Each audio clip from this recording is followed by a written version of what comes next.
Assalamualaikum warahmatullahi wabarakatuh.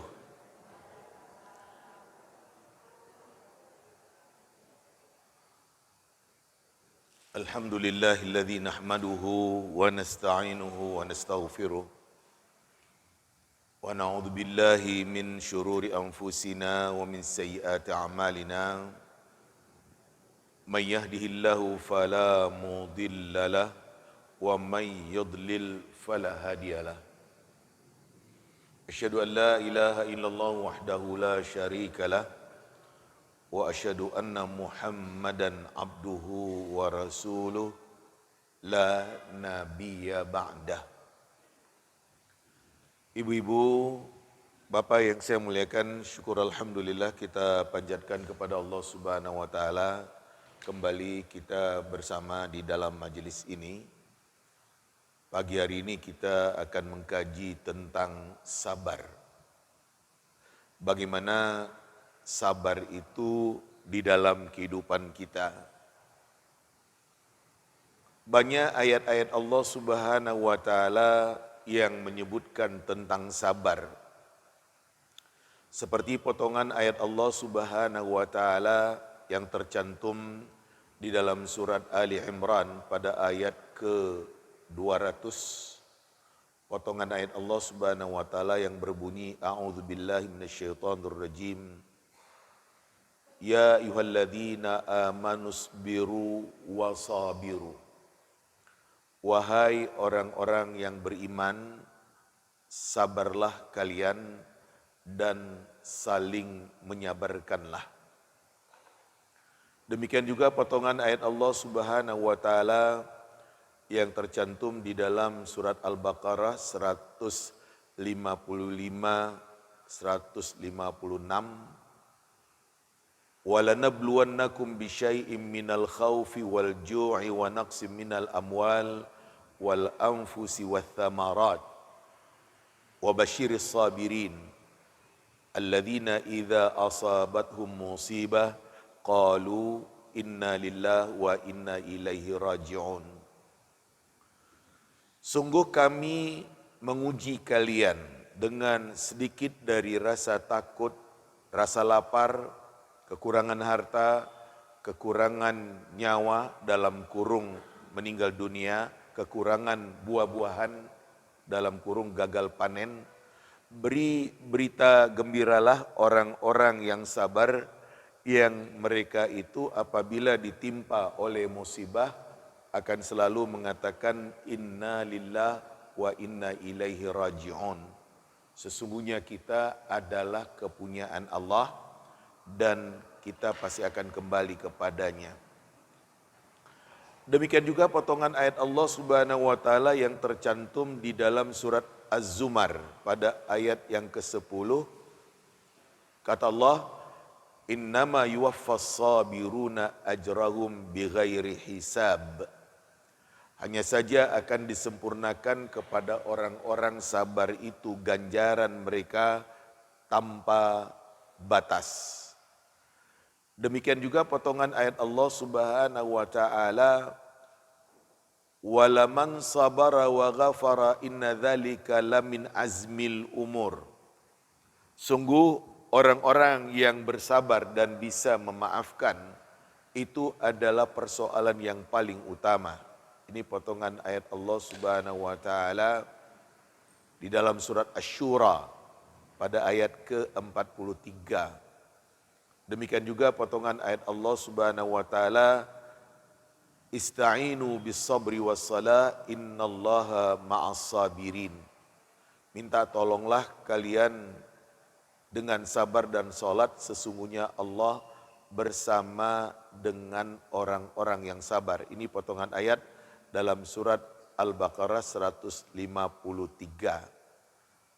Demikian juga potongan ayat Allah Subhanahu wa taala dalam surat Muhammad 31, walanabluwannakum hatta na'lamal mujahidina minkum wassabirin.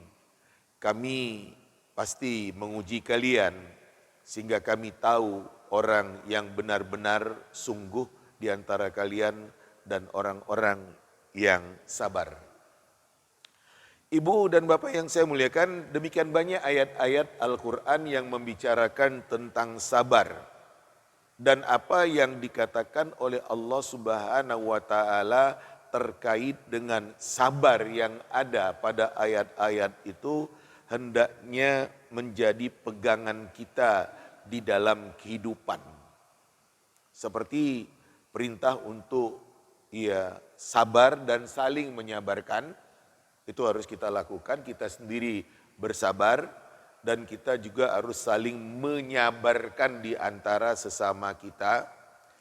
Kemudian bagaimana keberadaan ujian dari Allah Subhanahu wa Ta'ala mesti terjadi dan untuk itu memang kita harus sabar. Kemudian ganjaran yang diberikan oleh Allah kepada orang yang sabar itu tidak terhingga. Sabar itu adalah sifat yang demikian sangat mulia. Kita akan selalu bersama dengan Allah Subhanahu wa Ta'ala kalau kita bersabar. Dan ujian, tantangan hidup yang ada, seharusnya dihadapi dengan sabar. Ini dari beberapa gambaran kesimpulan ayat Allah Subhanahu wa Ta'ala yang kita baca tadi. Kemudian apa itu sabar? Ibu bapak yang saya muliakan, sabar secara arti bahasa artinya adalah menahan. Itu arti sabar secara bahasa. Dalam masalah sabar ini ada 3 keterkaitan. Kalau kita bicara sabar, ada 3 keterkaitan dengan sabar ini. Yang pertama, sabar di dalam mentaati Allah Subhanahu wa Ta'ala. Sabar di dalam mentaati Allah Subhanahu wa Ta'ala. Apakah dengan ibadah yang kita lakukan, demikian juga amal. Jadi untuk taat kepada Allah Subhanahu wa Ta'ala perlu sabar.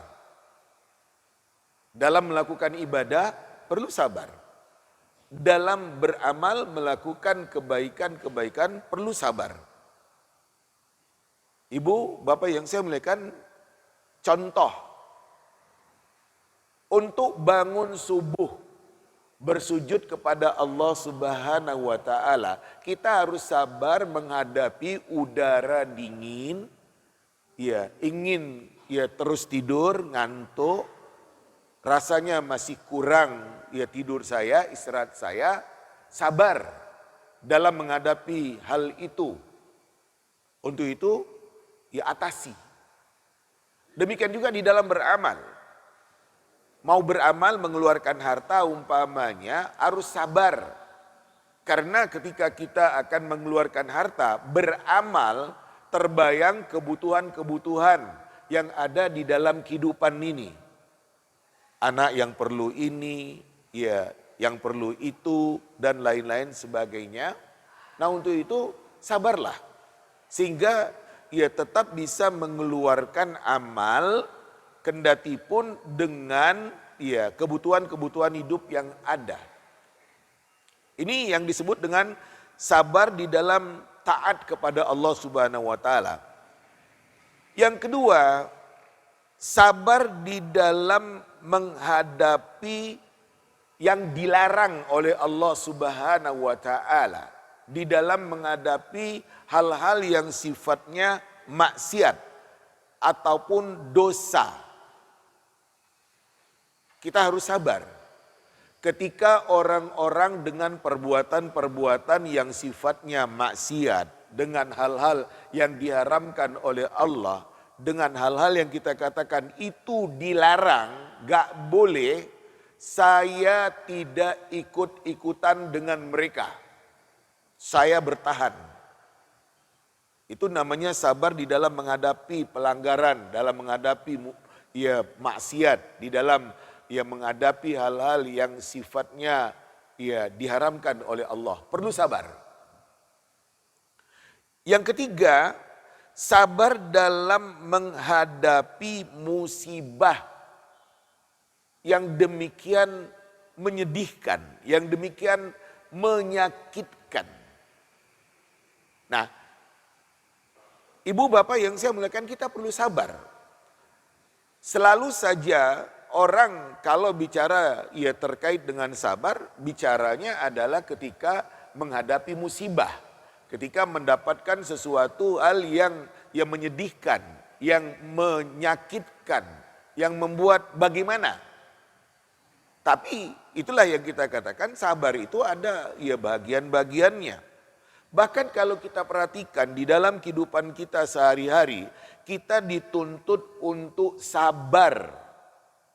Saya selalu mencontohkan di dalam kehidupan rumah tangga, apakah antara suami istri itu selalu cocok, selalu pas. Pasti ada dari sikap istri yang suami nggak suka. Sabar. Sebaliknya juga demikian. Pasti dari sikap suami ada yang istri nggak suka, sabar. Demikian juga terhadap anak-anak. Apa kelakuan anak-anak yang ada di dalam rumah tangga itu pas, cocok, menyenangkan, sabar. Itu sabar. Iya.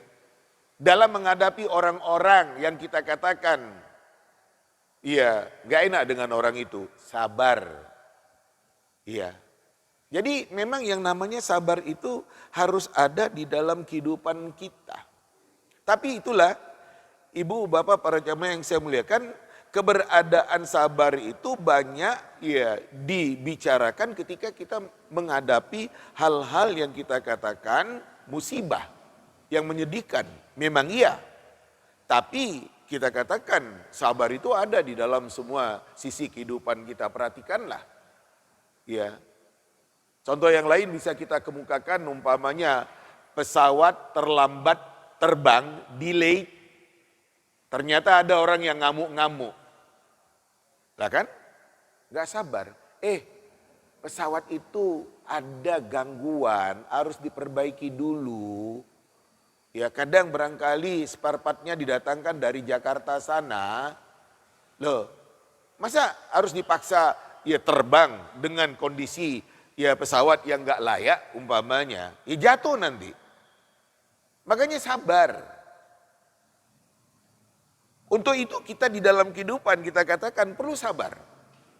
Iya, di dalam semua kondisi kendati pun ulama tadi mengatakan membagi sabar itu ya kepada sabar di dalam melakukan ketaatan, sabar di dalam menghadapi pelanggaran ataupun hal yang maksiat, dan sabar dalam mendapatkan musibah yang ditimpakan oleh Allah Subhanahu wa taala. Memang ketika kita berbicara tentang sabar ini lebih banyak ditekankan pada mendapatkan musibah, ketika mendapatkan suatu yang tidak enak.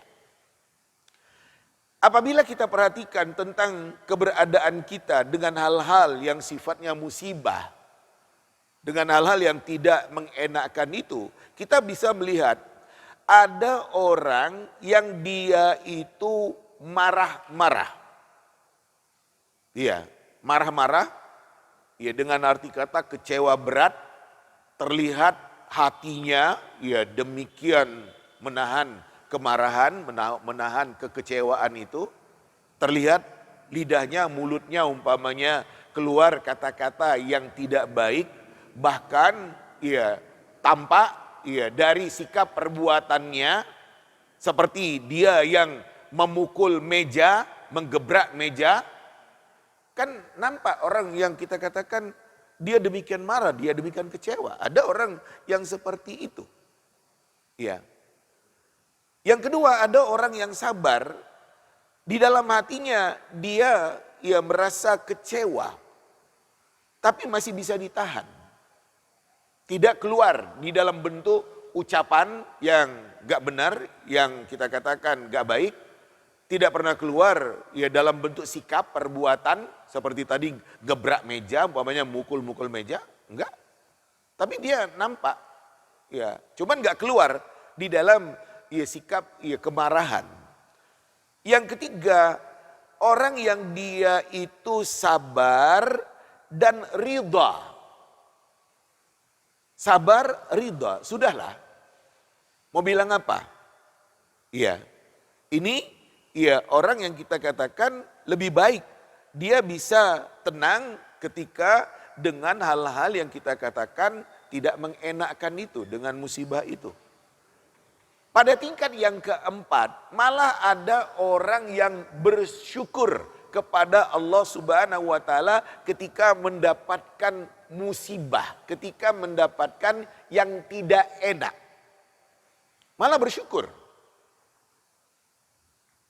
Ibu bapak yang saya muliakan, hadis Nabi yang berasal dari Aisyah radhiyallahu anha menyebutkan, kata Aisyah, kana Rasulullah sallallahu alaihi wasallam idza ra'a ma yuhib qal alhamdulillahilladzi bi ni'matihi tatimmus shalihat.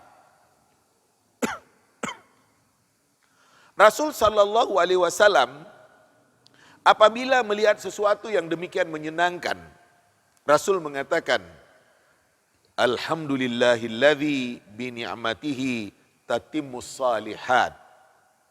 Segala puji bagi Allah yang dengan nikmatnya sempurnalah ya segala kebaikan. Wa idza ra'a ma yakrah, apabila Nabi melihat sesuatu yang tidak mengenakkan, kata Nabi sallallahu alaihi wasallam, alhamdulillah ala kulli hal. Segala puji bagi Allah atas segala keadaan. Artinya pokoknya alhamdulillah. Jadi saya sakit, alhamdulillah. Saya dapat musibah, alhamdulillah. Alhamdulillah saya diberi sakit oleh Allah, sebab dengan saya diberi sakit oleh Allah, saya lebih dekat dengan Allah Subhanahu wa taala. Saya diberi sakit oleh Allah Subhanahu wa taala, saya bisa mengintrospeksi diri saya.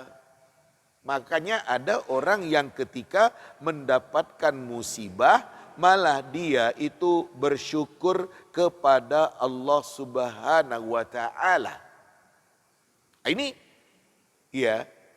Ibu dan Bapak yang saya muliakan, dari 4 gambaran yang kita katakan tadi, ada orang yang demikian marah, kecewa, terlihat dari hatinya yang demikian sangat menahan kemarahan, lidahnya mengeluarkan kata-kata yang tidak baik, anggota tubuhnya dalam arti kata menampakkan dia yang demikian sangat marah, kecewa, ini tidak baik. Ada orang yang dia itu sabar, dia nggak suka tapi nggak muncul, tapi nampak dia itu sabar, tapi kecewa betul dia, benci dia, nggak suka dia dapat musibah. Dan yang ketiga, sabar, dia ridha, ini baik. Yang terbaik malah syukur kepada Allah Subhanahu wa taala, saya dapat musibah. Dan ini orang tertentu, ketika dia dapat musibah seperti sakit umpamanya, malah dia mengatakan alhamdulillah saya dapat musibah seperti ini sehingga saya lebih dekat dengan Allah, saya lebih bisa mengintrospeksi diri. Yang terakhir ini yang malah bersyukur dengan musibah, ini hanya orang-orang tertentu. Pada tingkat yang kita katakan baik adalah sabar dan ridha dengan ketentuan Allah Subhanahu wa taala. Saya terima apa yang ditetapkan oleh Allah Subhanahu wa taala untuk diri saya. Ibu-ibu, bapak-bapak yang saya muliakan, seperti itu gambaran tentang orang yang kita katakan sabar. Kemudian Allah Subhanahu wa taala di dalam potongan ayat yang kita kutipkan tadi, betapa Allah Subhanahu wa taala mengatakan dia bersama orang yang sabar. Innallaha ma'as-sabirin. Sesungguhnya Allah Subhanahu wa taala itu bersama dengan orang-orang yang bersabar. Pada poin ini, Ibu dan Bapak yang saya muliakan, adalah poin kebersamaan Allah.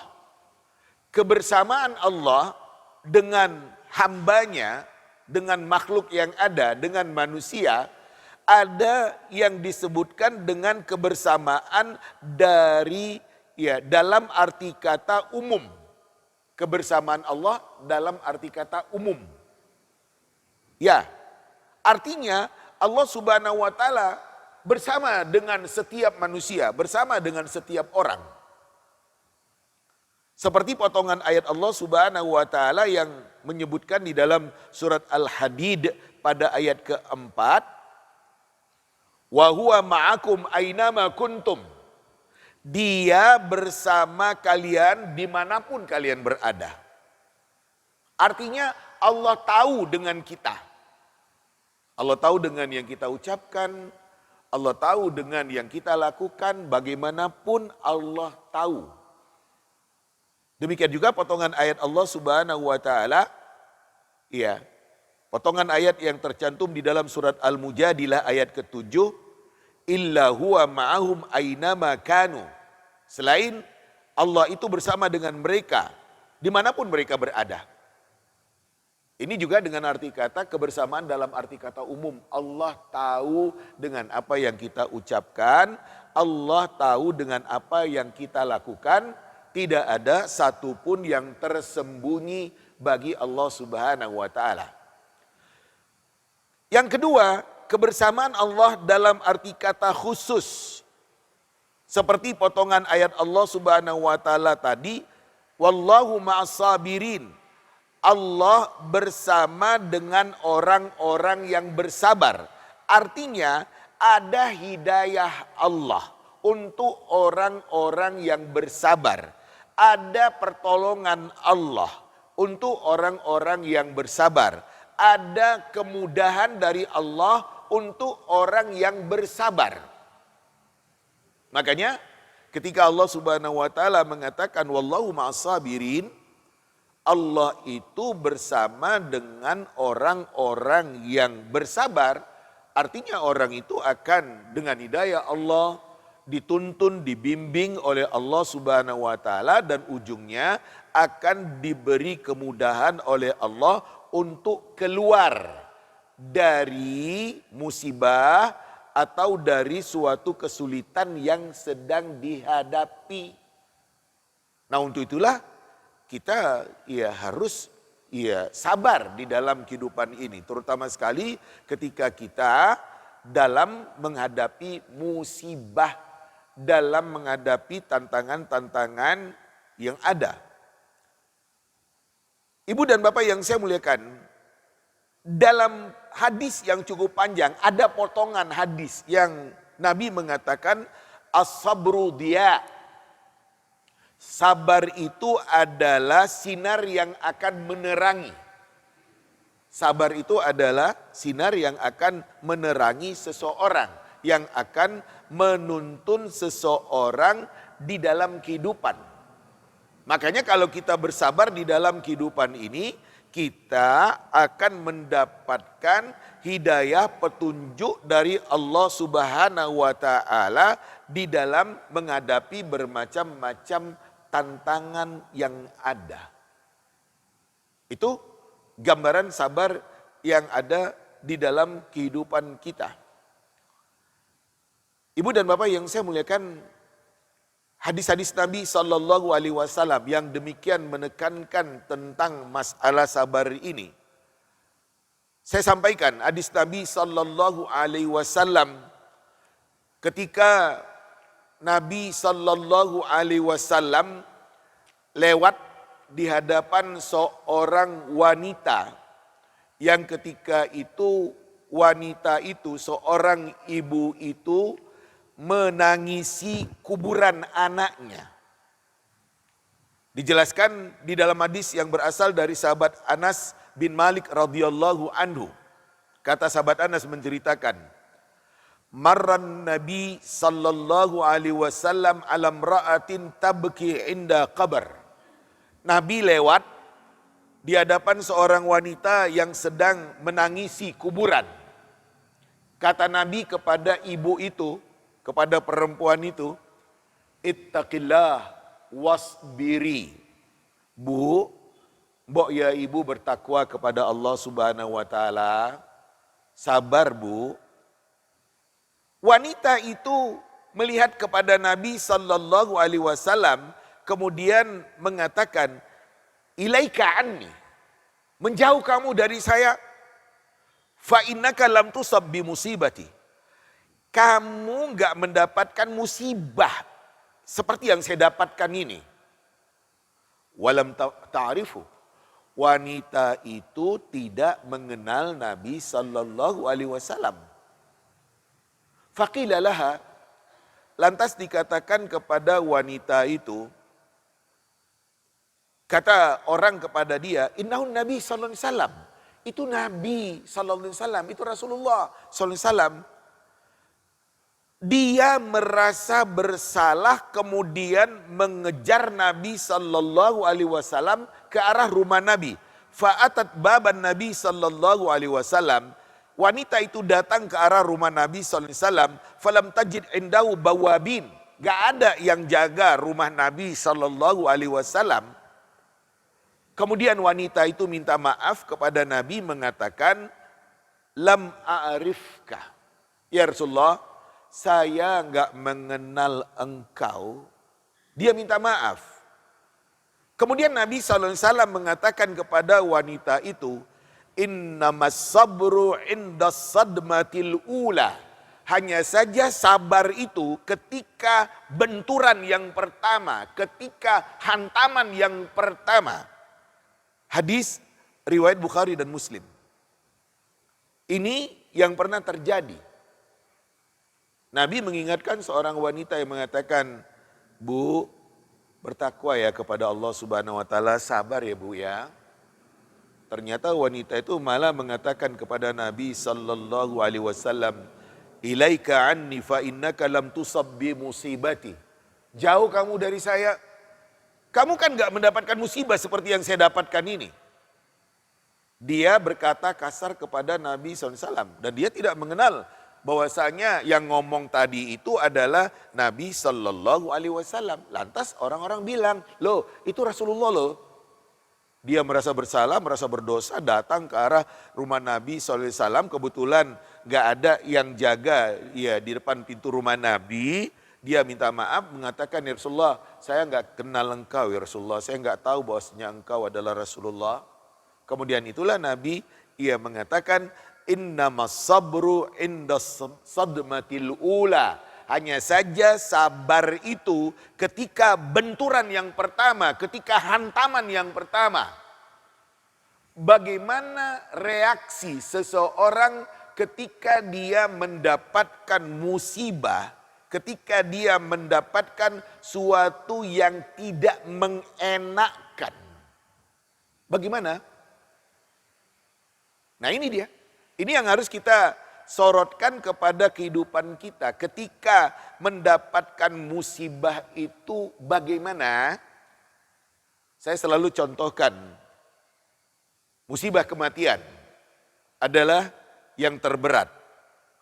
Apalagi musibah kematian itu suami masih muda, sayang, bertanggung jawab, berhasil, sukses di dalam kehidupan, tiba-tiba meninggal dunia. Pesawatnya jatuh atau tabrakan di jalan tol sana. Ya, meninggal. Nah bagaimana? Kira-kira mendapatkan musibah kematian seperti itu. Nah ini dia. Ya, Ibu yang saya muliakan, itu yang dikatakan oleh Nabi SAW, hanya saja sabar itu adalah ketika benturan yang pertama, ketika hantaman yang pertama yang menimpa seseorang. Ya, bagaimana dia?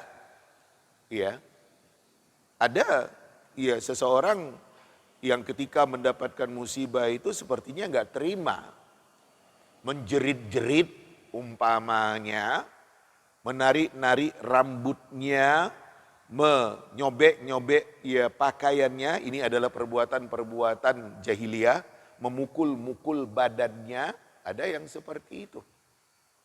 Ada yang ketika diingatkan bisa ingat, bisa ya sadar Bu, ya ingat Allah, istighfar Bu, ada yang bisa.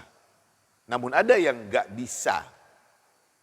Nah ketika kita mendapatkan musibah apa saja yang kita katakan musibah yang menyedihkan, yang membuat kita merasa bagaimana, Ibu, Bapak yang saya muliakan, kata Nabi, sabar itu adalah ketika hantaman yang pertama. Oh sedih, nangis, boleh. Ya, tapi jangan dengan perbuatan-perbuatan yang dilarang oleh agama. Ini yang harus kita garis bawahi. Jangan dengan perbuatan-perbuatan yang ya dilarang oleh agama. Kalau musibah kematian itu pada masa jahiliyah dahulu, ya dia narik-narik rambutnya, mukul-mukul badannya, ya kemudian nyobek-nyobek bajunya, ya meraung-raung, ya seperti itu. Itu perbuatan-perbuatan yang sifatnya jahiliyah dan gak boleh ada pada diri seorang yang beriman kepada Allah Subhanahu wa Ta'ala. Makanya kita perhatikan diri kita, karena Nabi SAW mengatakan hanya saja sabar itu ketika benturan yang pertama, ketika hantaman yang pertama. Kita harus sadar bahwasanya musibah itu terjadi adalah atas kehendak Allah Subhanahu wa Ta'ala. Makanya kita harus bersabar, harus sampai kepada tingkat ridha dengan ketetapan Allah Subhanahu wa Ta'ala. Mampu menerima apa yang sudah ditetapkan oleh Allah Subhanahu wa Ta'ala di dalam kehidupan ini. Ibu dan Bapak yang saya muliakan, saya selalu mengatakan bahwasanya hidup ini bukan menurut maunya kita. Enak saja kalau hidup ini menurut maunya kita. Iya. Enggak. Hidup ini menurut maunya Allah Subhanahu wa Ta'ala. Amlil insani ma tamanna. Apakah bagi manusia itu apa yang dia inginkan harus dapat? Ya, gak bisa seperti itu. Tidak selamanya kita dengan yang enak-enak di dalam kehidupan ini. Di suatu saat terjadilah yang tidak mengenakkan itu. Nah untuk itu kita perlu sabar. Kita perlu sabar. Dan memang seperti itu seharusnya kita sebagai seorang yang beriman kepada Allah Subhanahu wa Ta'ala. Gak selamanya hidup kita ini dengan yang enak, dengan yang mulus, dengan yang menyenangkan. Sudah pernah saya sampaikan kepada ibu-ibu, ketika mendapatkan musibah, apapun namanya musibah itu menimpa semua orang. Tapi hakikat daripada musibah itu beda-beda. Untuk orang yang beriman, yang kita katakan dia orang taat beribadah, dia orang saleh, dia orang suka beramal, dapat musibah dengan bermacam-macam musibah yang ada, itu hanya ujian iman untuk dia. Ujian. Untuk orang yang kita katakan dia orang beriman, orang taat beribadah, orang saleh, orang baik, orang beramal, dapat musibah, kendati pun musibah itu banyak terjadi, bertubi-tubi, itu hanya ujian iman. Pada tingkat yang kedua, seseorang yang mendapatkan musibah adalah karena peringatan Allah Subhanahu wa Ta'ala. Karena orang ini dinilai oleh Allah sudah lalai dari ketentuan yang sudah ditetapkan. Makanya diperingatkan oleh Allah Subhanahu wa Ta'ala. Kenapa kamu dapat musibah? Barangkali ibadah kamu belum baik, amal kamu belum maksimal, kamu diberi kaya oleh Allah Subhanahu wa Ta'ala, tapi malah kaya kamu itu melalaikan kamu dari Allah. Buktinya sholat kamu itu masih berantakan, amal kamu, zakat kamu umpamanya, kan kapan teringat? Ya, pada tingkat yang kedua ini peringatan dari Allah Subhanahu wa Ta'ala. Pada tingkat yang ketiga, itu adalah hukuman dari Allah Subhanahu wa Ta'ala. Hukuman dari Allah. Karena orang ini dinilai oleh Allah sudah keterlaluan. Sudah melampaui batas-batas yang telah ditetapkan oleh Allah Subhanahu wa taala. Dihukum oleh Allah Subhanahu wa taala dengan musibah-musibah yang terjadi pada diri seseorang itu. Makanya saya katakan apa saja bentuk musibah itu sama. Cuman manusianya yang menerima musibah itu. Itu tadi, ujian iman untuk orang beriman, orang taat beribadah, orang suka beramal, orang soleh. Peringatan bagi orang yang dinilai oleh Allah Subhanahu wa taala lalai.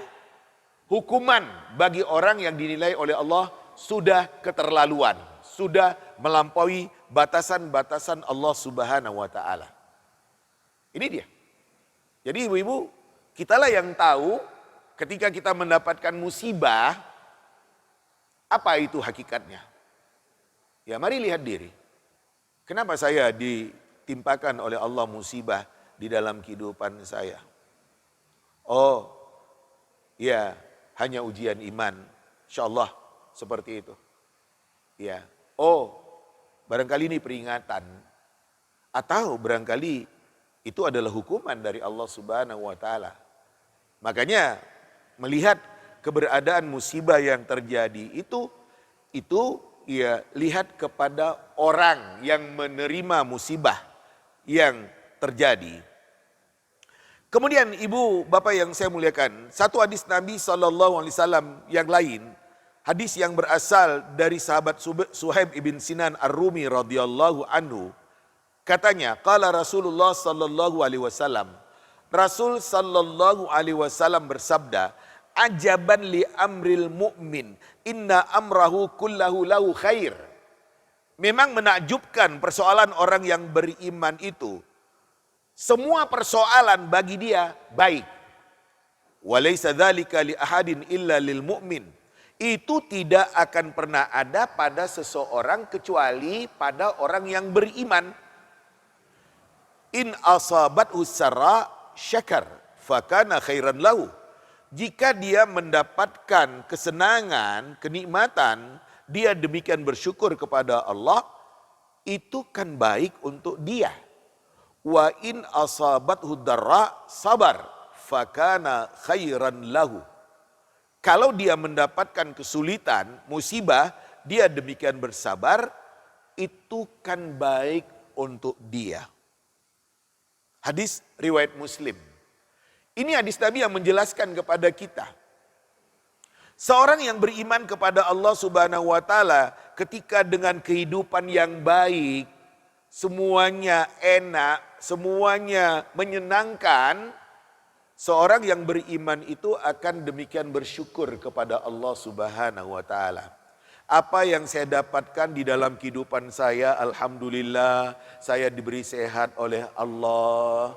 Saya ya nikmat ya dalam bentuk materi enggak kurang, dalam rumah tangga bahagia dengan anak-anak, dengan cucu-cucu saya yang ada. Dia demikian bersyukur kepada Allah Subhanahu wa taala. Bukan karena kepintaran saya, tapi karena ya Allah yang memberikan ini kepada saya. Ini demikian bersyukur ketika mendapatkan kenikmatan-kenikmatan dari Allah Subhanahu wa taala. Kalau dapat musibah, dapat celaka, dapat hal-hal yang tidak mengenakan, dia sabar. Ya mau bilang apa saya? Allah yang menentukan saya mendapatkan musibah seperti ini. Ya saya terima, saya tidak akan pernah marah-marah kepada Allah Subhanahu wa taala karena memang saya orang yang ada di dalam ketentuan Allah Subhanahu wa taala. Kata Nabi, ya gak akan pernah ada hal seperti itu, bersyukur ketika dengan kenikmatan, sabar ketika mendapatkan musibah, kecuali hanya pada orang yang beriman kepada Allah. Hanya orang yang beriman yang bersyukur kepada Allah ketika hidupnya dengan kemudahan-kemudahan dimuluskan oleh Allah. Hanya orang beriman yang bisa bersabar ketika dia mendapatkan musibah, kesulitan, tantangan-tantangan di dalam kehidupan ini. Makanya ibu-ibu, bapak-bapak yang saya muliakan, keberimanan kita yang perlu ya kita pertanyakan. Sejauh mana keberimanan kita? Dalam kurung, keyakinan kita kepada Allah Subhanahu wa taala. Ya, kita adalah orang yang ditentukan oleh Allah Subhanahu wa taala. Kalau Allah akan memberikan kenikmatan itu sampai kepada kita. Ma yaftahillahu lin-nasi min rahmatin fala mumsika laha wa ma yumsik fala mursila lahu min ba'di wa huwal azizul hakim. Apa saja yang dibukakan oleh Allah dalam bentuk rahmat, tidak ada satupun yang bisa menahannya. Pasti sampai kepada saya. Dan apa saja yang ditahan oleh Allah Subhanahu wa taala, tidak ada yang bisa mengirimkannya selain Allah Subhanahu wa taala, dan Dia Maha Perkasa lagi Maha Bijaksana. Ini keyakinan.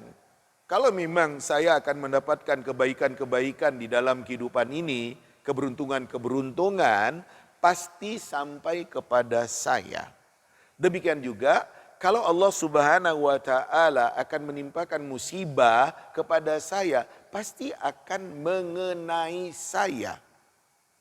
Wa'lam annama asabak lam yakun liyukhti'ak wa ma akhta'aka lam yakun liyusibak. Potongan hadis Nabi, ketahui oleh kamu, apa yang menimpa kamu tidak akan pernah meleset dari kamu. Dan apa yang tidak akan menimpa kamu, maka tidak akan pernah mengenai kamu. Itu sudah menjadi ketentuan dan kepastian dari Allah Subhanahu wa taala. Makanya ibu-ibu, bapak-bapak yang saya muliakan, memang kita dituntut bersabar oleh Allah Subhanahu wa taala. Maka perlu pengertian-pengertian iman. Pengertian-pengertian iman itulah yang harus kita tanamkan pada diri kita, dan kemudian bagaimana kita meyakini di dalam kehidupan kita yang ada ini tidak selamanya kita mendapatkan yang menyenangkan, yang mengenakkan. Saya selalu membahasakan, siapkan diri untuk menerima suatu yang tidak enak itu. Siapkan diri. Sebab yang tidak enak itu, musibah, apapun namanya, pasti akan terjadi. Pasti akan terjadi. Jadi nggak ada hidup ini enak terus, enggak. Di suatu saat pasti ada yang tidak enak. Suatu saat pasti ada yang akan membuat kita sedih. Suatu saat pasti ada hal-hal yang kita katakan, kita merasa bagaimana. Ya memang itu ketentuan Allah Subhanahu wa taala. Karena memang kita ini sebagai manusia adalah orang yang ada di dalam ketentuan Allah Subhanahu wa taala. Sebagai manusia kita berusaha untuk mendapatkan yang baik-baik, yang menyenangkan, dan menghindarkan diri kita dari hal-hal yang tidak baik. Memang itu usaha, doa kita juga enggak kurang kepada Allah Subhanahu wa taala. Sebagai seorang yang beriman kepada Allah, kita memang harus seperti itu, berusaha untuk mendapatkan yang baik-baik, yang menyenangkan, yang mengenakkan, dan kemudian dengan doa kepada Allah Subhanahu wa taala. Kalau terjadi sesuatu yang kita katakan hal yang tidak mengenakkan itu, memang kita harus bersabar, karena seperti itu keputusan Allah Subhanahu wa taala untuk diri kita. Ibu dan Bapak yang saya muliakan, inilah antaran saya dari beberapa hadis yang saya kutipkan dari kitab Riyadhus Shalihin yang menyangkut tentang masalah sabar. Banyak masalah-masalah yang dikemukakan di dalam hadis Nabi Sallallahu Alaihi Wasallam terkait dengan sabar ini. Tapi inilah sebagai suatu pengantar, barangkali ada pertanyaan-pertanyaan nantinya seputar sabar, monggo untuk disampaikan agar kita lebih bisa menekankan pada poin-poin yang menjadi pertanyaan. Demikian sementara tentang sabar, monggo berikut kalau ada yang menjadi pertanyaan. Silakan, monggo Bu, siapkan mic-nya. Saya dengar pertanyaan terkait dengan sabar.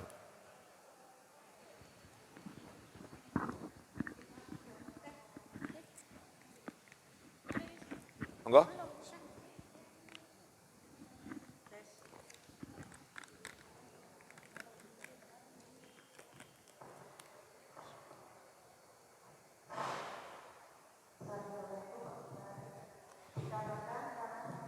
Itu adalah ujian dari Allah ya Pak Ustaz.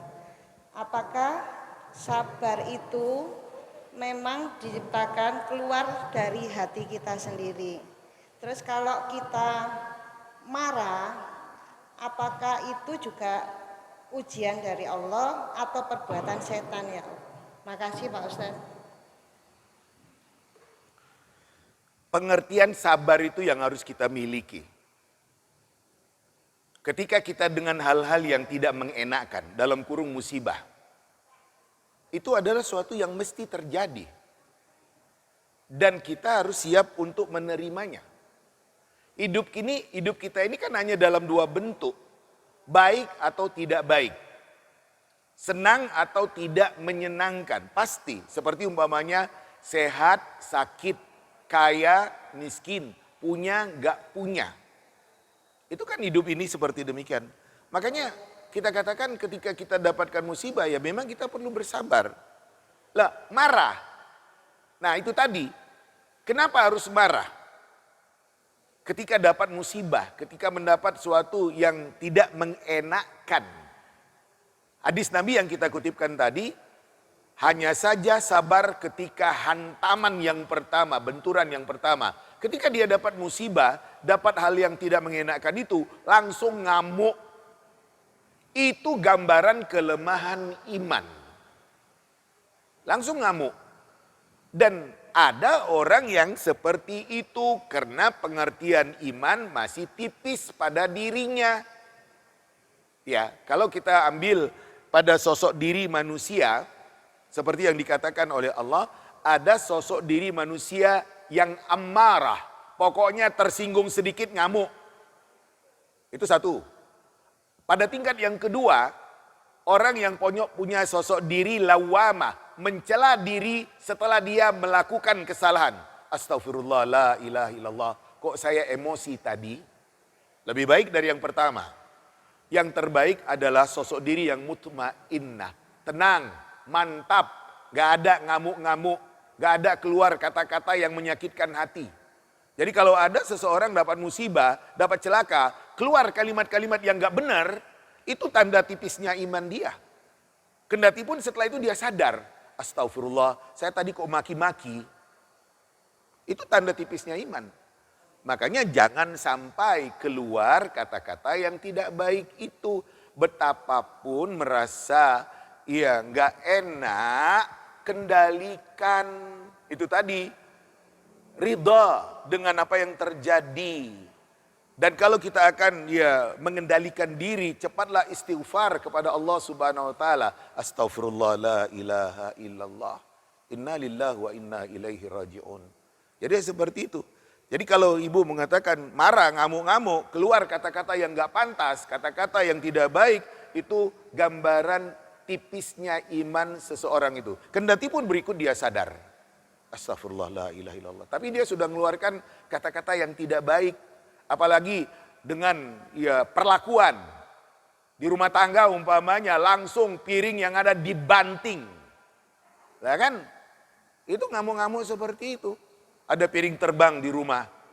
Ya kan? Nah, yang model seperti itu nggak sabar namanya. Kendati pun setelah itu dia minta maaf. Maafkan saya ya, tadi saya emosi, tapi udah keluar kata-kata atau sikap yang nggak baik itu yang harus kita atasi. Makanya kita siap dengan hal-hal yang kita katakan yang tidak mengenakkan di dalam kehidupan ini. Sebab yang tidak mengenakkan itu pasti ada dan terjadi. Demikian, lanjut.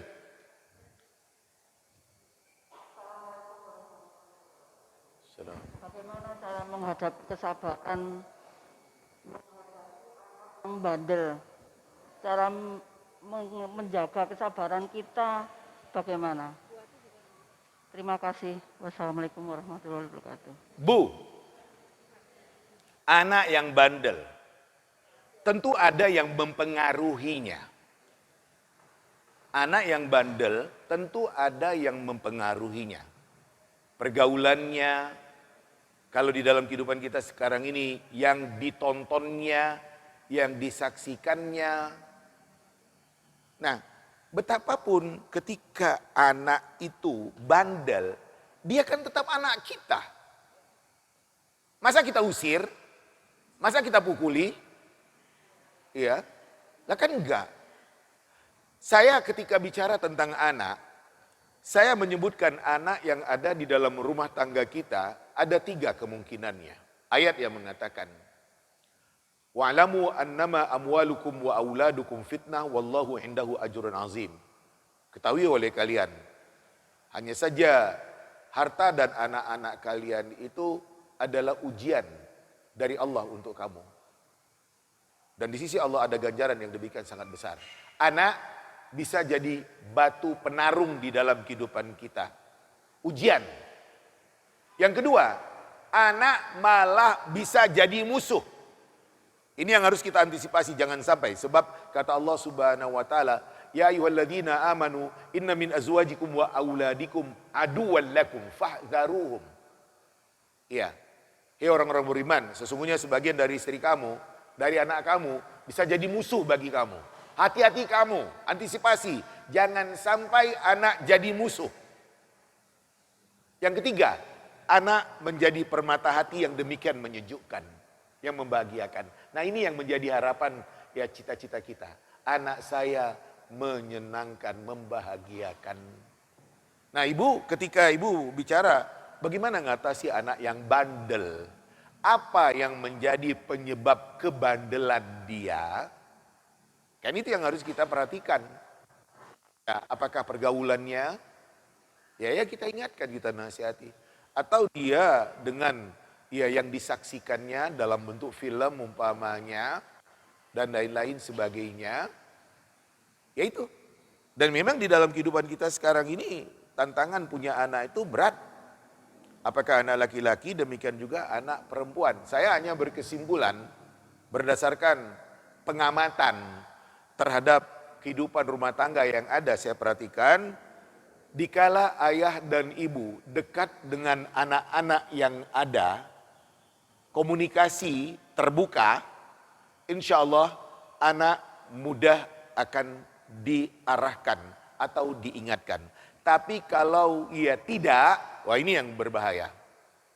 Tidak ada komunikasi yang terbuka, tidak ada kedekatan hati, ya maka memang kondisi seperti itu bisa membuat anak yang ada di dalam rumah tangga kita ya jadi bandel. Maka untuk itu saya memperhatikan kehidupan rumah tangga yang ada, kedekatan hati orang tua dengan anak-anak dan anak-anak dengan orang tua, sehingga ketika anak kita itu kita nasihati dia mau mendengarkan, dia mau dikembalikan kepada yang benar. Seperti itu. Ya kalau sekarang ini anak diamuk, anak ya diusir dari rumah, ya lari dia. Nah kalau lari, nah kan nanti dia terjebak kepada hal-hal yang kita katakan malah lebih berat lagi. Nah kan kita sendiri yang rugi. Makanya ya untuk anak-anak yang kita katakan ada gambaran kebandelan, membantah, hendaknya kita melakukan pendekatan terhadap anak kita itu dengan cara bicara dari hati ke hati dan mengingatkan dia bahwasanya ini baik yang harus kita lakukan dan ini tidak baik yang harus kita hindari, termasuk keadaan si anak dengan pergaulannya, dengan teman-temannya. Agama insya Allah akan bisa ya mengatasi permasalahan-permasalahan yang ada kalau si anak itu masih mau mendengar apa yang diingatkan oleh orang tuanya kepadanya. Seperti itu tentang gambaran anak yang bandel yang ibu kemukakan. Selanjutnya, pertanyaan berikut.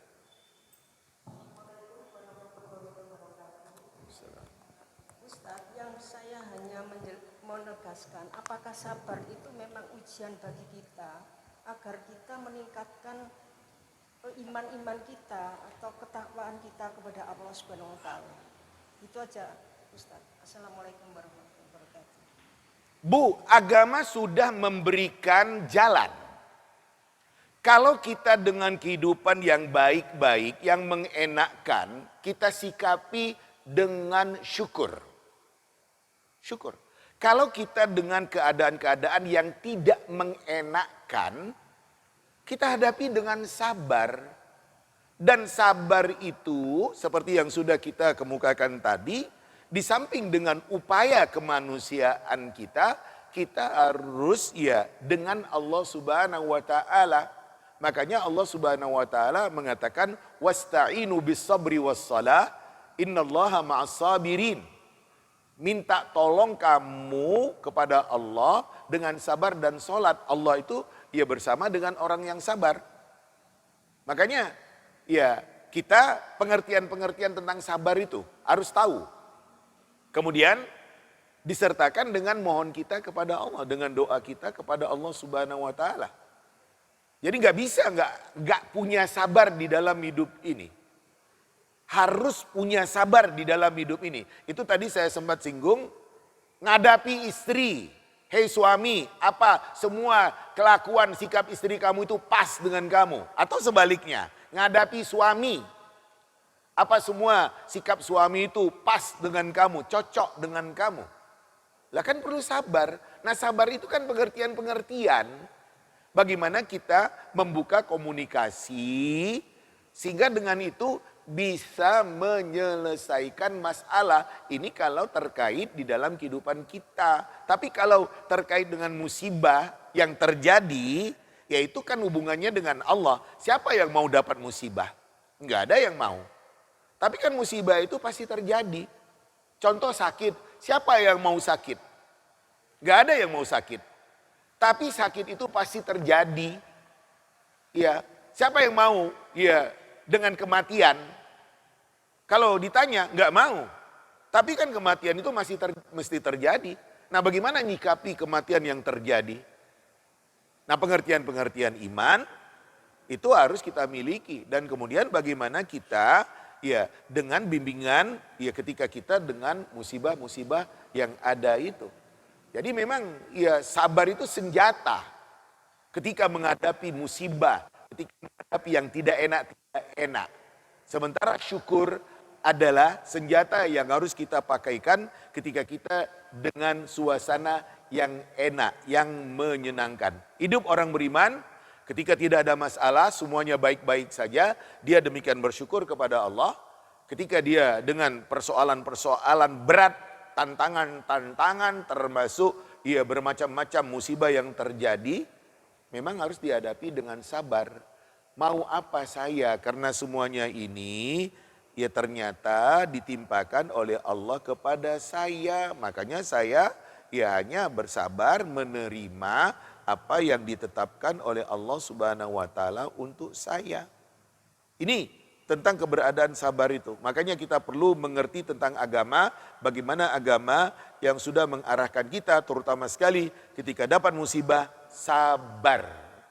Dan itu tadi ada rasa ridha, menerima apa yang ditetapkan oleh Allah. Dan kita tidak akan pernah dengan kata-kata yang tidak dibenarkan, apalagi dengan sikap-sikap yang dilarang oleh agama. Itulah yang seharusnya kita miliki ketika kita dihadapkan kepada hal-hal yang tidak mengenakan, terutama musibah yang terjadi. Demikian pada poin tersebut. Lanjut, masih adakah yang menjadi pertanyaan? Assalamualaikum warahmatullahi wabarakatuh.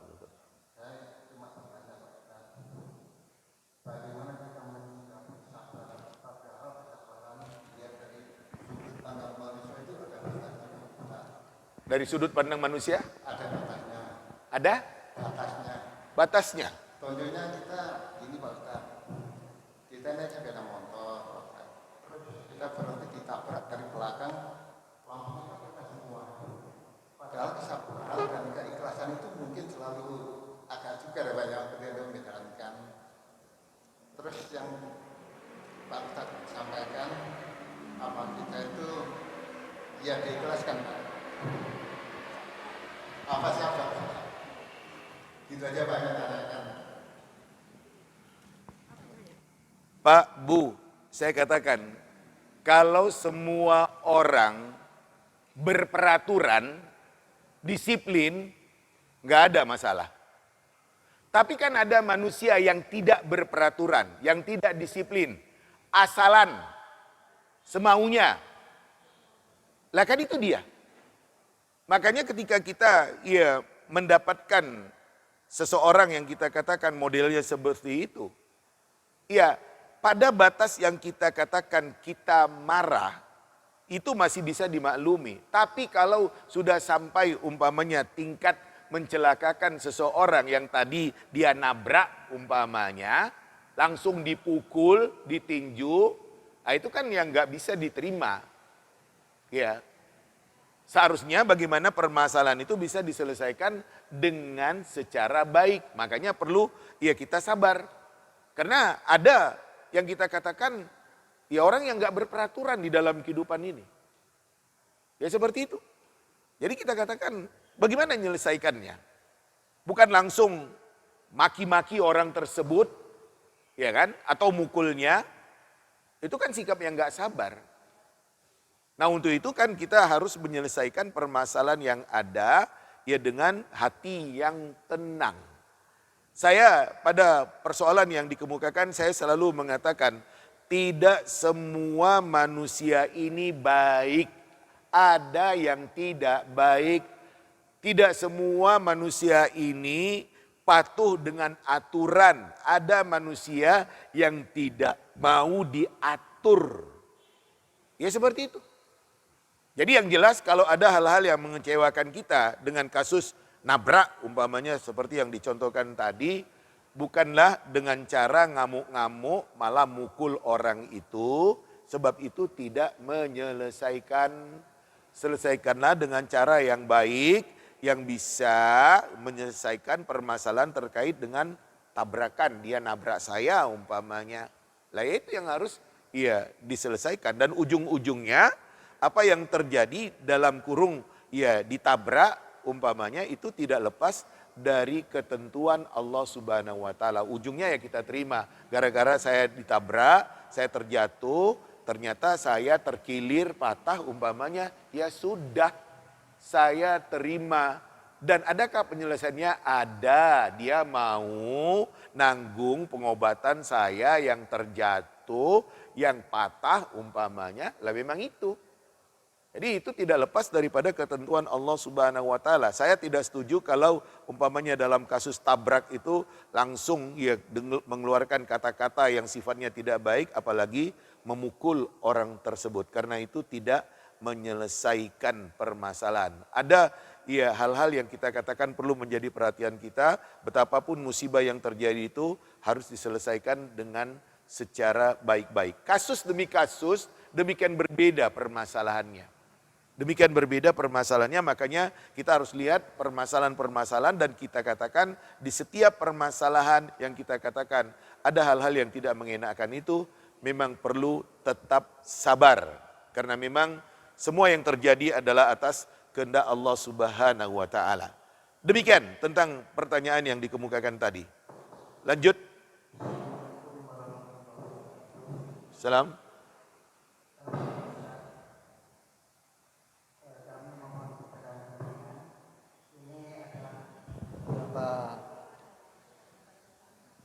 Pengalaman saya juga tentang kalau menurut saya Bapak memang sabar itu sulit.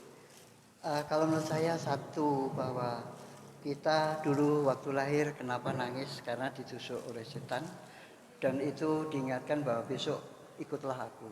Satu menurut saya. Kemudian yang kedua adalah ayat dari Al-A'raf 16-17 bahwa setan iblis itu menggoda manusia dari kiri kanan, muka belakang dan juga bisa masuk ke dalam darah. Itu adalah gangguan setan untuk kita tergelincir. Dan yang ketiga bahwa menurut hati itu ada pembagian antara hati yang amarah, syufiyah, mutmainah. Dari hal-hal yang demikian Bapak, kemudian di mana letak kesabaran kita? Oleh karena itu menurut kami non sewu, saya juga pernah begitu marah yang tidak terkendali Bapak. Namun demikian saya saat itu juga sadar bahwa saya diganggu oleh setan. Kemudian non sewu, saya wudhu, kemudian sholat. Disitulah ketenangan batin timbul Bapak. Namun dalam hal ini Bapak, kami mohon pencerahan panjenengan. Apakah memang setan dan iblis itu digoda dari zona itu Bapak? Jadi zona hati kita yang paling dalam untuk apakah kita supaya tidak bersabar terhadap sesuatu yang tidak enak. Padahal tidak enak itu juga dari Allah.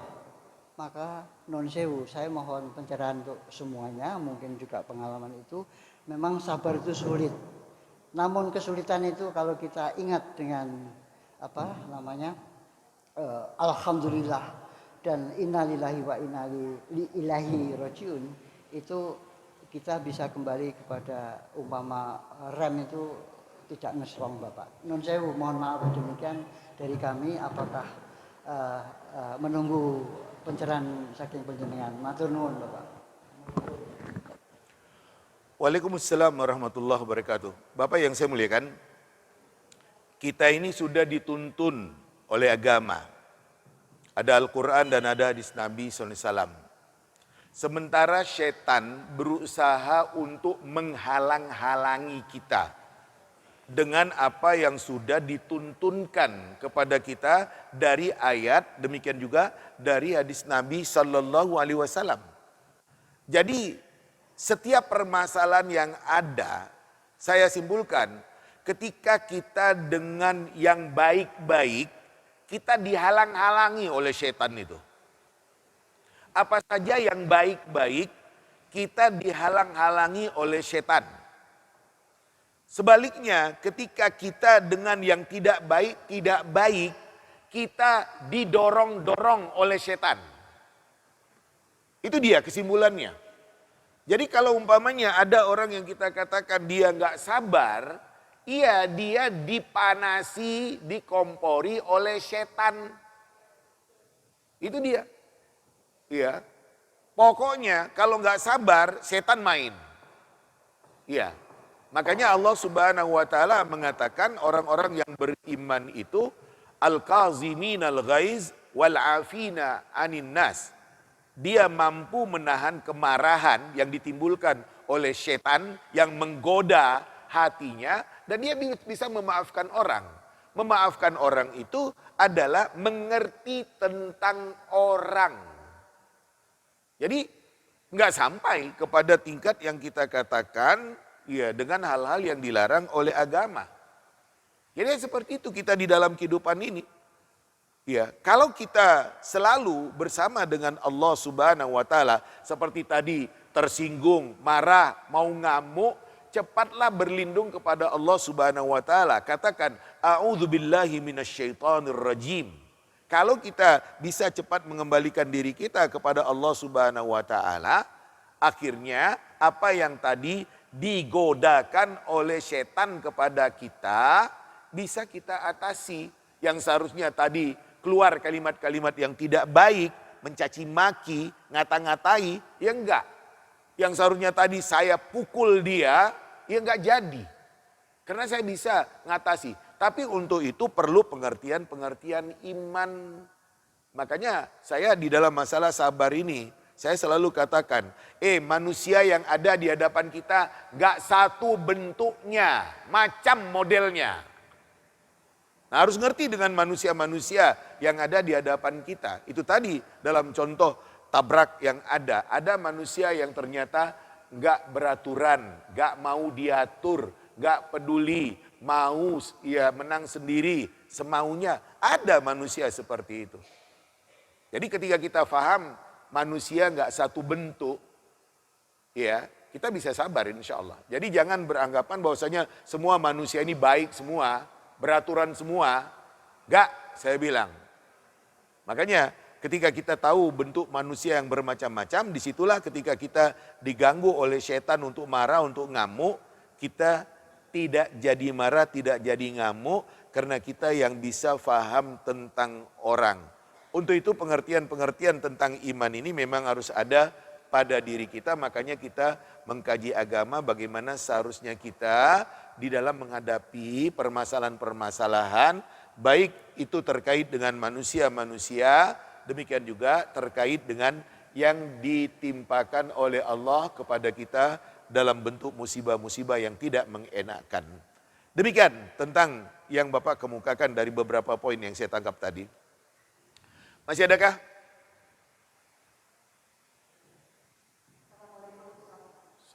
Bagaimana caranya caranya kita mengatasi musibah yang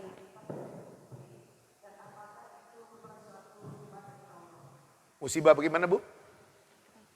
Bagaimana ngadapi? bagaimana caranya kita mengatasi musibah yang bertubi-tubi, yang terus cobaan yang terus-terusan, ujian dari Allah terus menerus, dan bagaimana, dan apakah itu merupakan suatu hukuman dari Allah?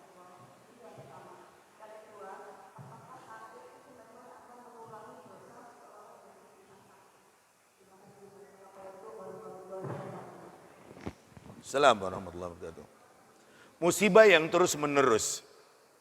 Saya tadi mengatakan hakikat daripada musibah itu sama. Manusianya yang membuat berbeda apa maksud daripada musibah yang terjadi.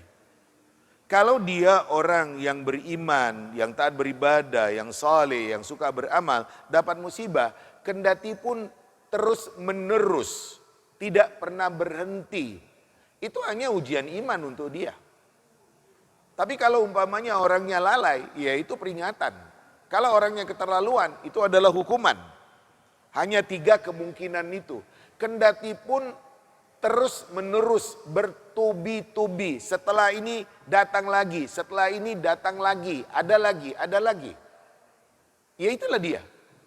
Jadi ya kita katakan manusianya bagaimana? Oh manusianya orang taat beribadah, orang baik, orang suka beramal. Kita akan katakan ya hanya ujian iman untuk dia. Kendati pun terus menerus, kendati pun dia gak berhenti, selalu saja datang lagi. Ya memang hidup kita ini seperti ini. Selama kita masih hidup, kita pasti akan dihadapkan kepada tantangan.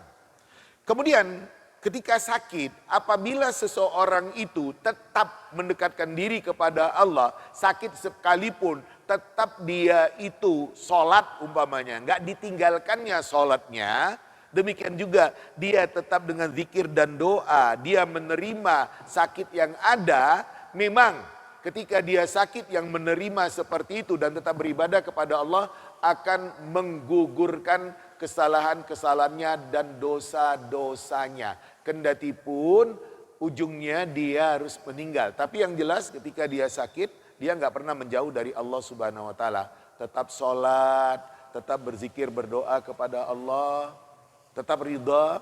Ya, akan menggugurkan dosa. Dia terima apa yang sudah ditetapkan oleh Allah Subhanahu Wa Taala dan dia tidak pernah marah-marah dengan musibah yang terjadi itu. Demikian tentang poin pertanyaan yang dikemukakan. Terakhir, masih ada? Di surat Al-Baqarah ayat 154 dikatakan, dan janganlah kamu mengatakan terhadap orang-orang yang gugur di jalan Allah bahwa mereka itu mati. Bahkan sebenarnya mereka itu hidup, tetapi kamu tidak menyadari. Hidup di sini pengertiannya yaitu hidup di alam yang lain yang bukan alam kita ini, di mana mereka mendapatkan kenikmatan di sisi Allah dan hanya Allah sajalah yang mengetahui bagaimana keadaan hidup itu. Pertanyaan saya, apakah ini berlaku untuk semua mayit, Ustadz? Karena saya pernah mendengar nasihat, jangan menangisi mayit karena nanti mereka tidak ridho meninggalkan dunia.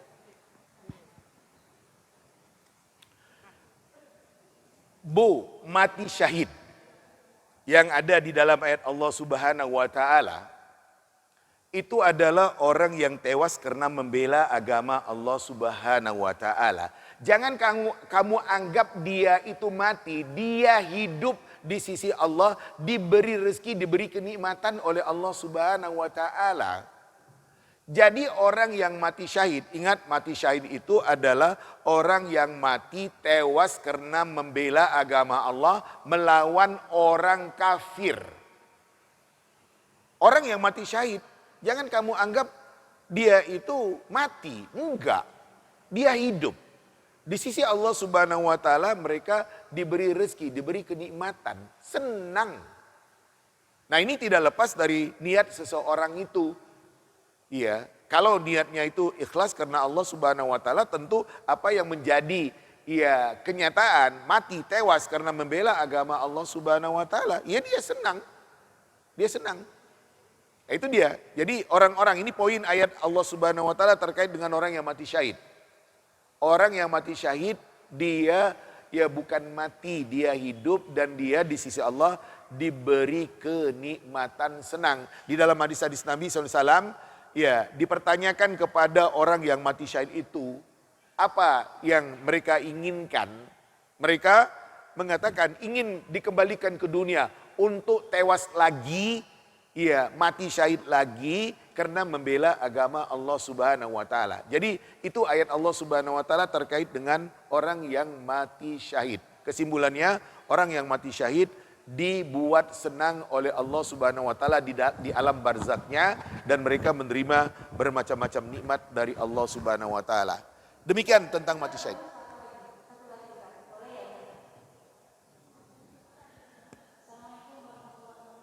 Salam. Teman itu bangkrut gitu Ustadz. Terus kita sesuai dengan yang kita pelajari, sabar itu harus gini harus dari awal lagi. Tapi mungkin karena dia itu meminjam modal dulunya dari saya gitu ya misalnya. Terus akhirnya kita tuh secara nggak langsung emosi gitu Ustadz. Emosi terus rencana dia itu pengen pinjam modal lagi gitu Ustadz. Mungkin kita emosi terus keluar kata-kata, dia bilang kalau gitu aku mati saja. Secara nggak langsung kita mati ya biarin Kak, biarin gitu loh. Misalkan kita karena ngambek gitu tadi, mati ya biarin kamu terus besoknya dia meninggal Ustadz, apa kita itu salah gitu, berdosa gitu. Karena ngomongnya bicara itu, ya biarin kamu mati gitu. Ya. Maaf Ustadz gitu aja. Ya, sudah. Bu, pertama sekali terkait dengan orang yang bangkrut. Kan kita bisa menilai kenapa dia bangkrut dalam usahanya. Kalau memang senyatanya dia bangkrut karena diterpa badai ekonomi yang demikian menghantamnya, maka kan kita harus mengerti. Dan kalau umpamanya dia itu mengadukan nasib dirinya terkait dengan orang yang dia itu bangkrut, tidak bisa bayar utang, tuntunan agama kepada orang yang tadi meminjamkan kepada dia, kalau bisa pertama sekali ditunda pembayaran. Kalau memang masih ada kemungkinan pembayaran. Kalau tidak bisa, maafkan, ikhlaskan. Karena memang dia betul-betul hancur, betul-betul bangkrut. Seperti itu. Jadi bukan kita ya istilahnya mengeluarkan kata-kata kasar kepada dia. Enggak boleh. Yang punya modal, yang meminjamkan, kalau masih ada kemungkinan dia mengembalikan pinjamannya, tundalah pembayarannya. Ya sudah, kapan kamu lapang nanti, kapan kamu bangkit lagi, silakan selesaikan utang kamu dengan saya. Itu kalau ada kemungkinan. Yang kedua, rasanya nggak mungkin. Kalau memang nggak mungkin, udah hancur-hancuran betul, habis semuanya, maafkan, ikhlaskan. Dan jangan dengan kata-kata yang kita katakan kata-kata yang menyakitkan. Sudahlah dia ya dihantam dengan kebangkrutan, kemudian ya kita juga mengeluarkan kata-kata yang tidak enak. Tuntunan agama enggak seperti itu. Itu tadi saya katakan, sudahlah enggak apa-apa. Ya, kemungkinan pertama, kapan kamu nanti ada ke lapangan, silakan kamu bayar utang kamu kepada saya. Kalau enggak juga, kalau memang rasanya enggak mungkin, saya ikhlaskannya, sudahlah. Karena saya yakin apa yang saya ikhlaskan kepada kamu itu pasti akan diganti oleh Allah Subhanahu wa taala. Bukan kita akan mengeluarkan kata-kata yang demikian menyedihkan dan menyakitkan dirinya karena dia sudah hancur, kena lagi dengan kalimat-kalimat yang tidak enak tadi. Dan itu seharusnya tidak dikeluarkan oleh seseorang yang tadi telah meminjamkan uang kepadanya. Demikian pada poin yang menjadi pertanyaan tadi. Wassalamualaikum warahmatullahi wabarakatuh.